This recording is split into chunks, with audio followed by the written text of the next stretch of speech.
Hello. I am at the point in my sweater where I need to try it on and make sure that it's going to fit me properly.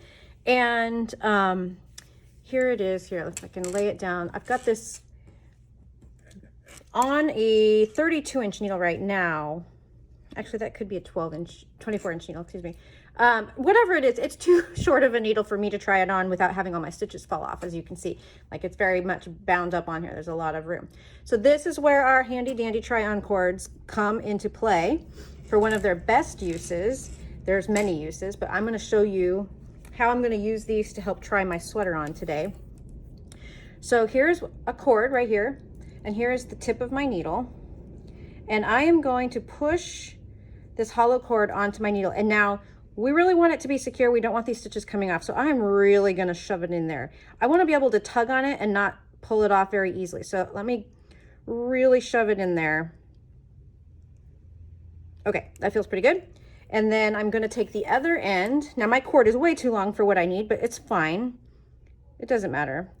Shove this end on. Basically, what I want to make sure is that when my stitches start to spread out and go onto the cord, as they inevitably will when I try it on, that this is gonna hold them, and a few stitches will come on each end, and then I will be able to see exactly how big or little my sweater is, or just right?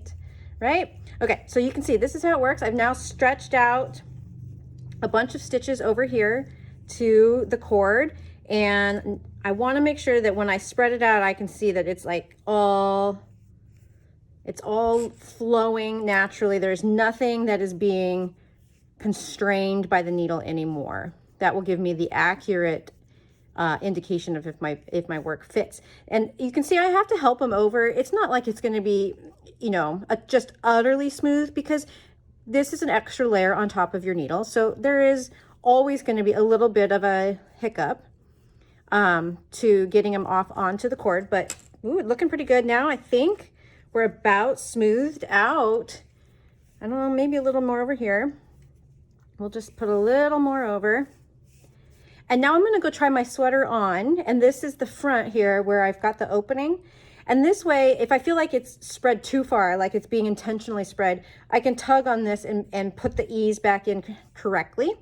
But this will be perfect to go and pull this over my head and not have all of my stitches fall off the needles. And so let's just pretend I've done that now. How do you put them all back on? Easy peasy. We find the edge here where we are at the needle tip, and we just start letting them push back on. Because the cords are flopsy, you kind of have to pull the slack out, and you're just gonna help your stitches right back onto the needle, just like yay. So another great application for these, as I'm sure you can imagine, is a small length. And you've got 3 good lengths in your one tin. You could easily cut one of those up into smaller lengths, and you could do a smaller, like 6-inch length, and that would allow you to try hats on and make sure hats fit. So here you are. It's the magic of the try-on cords by Purl Strings. Aren't they awesome? All right, guys, thank you.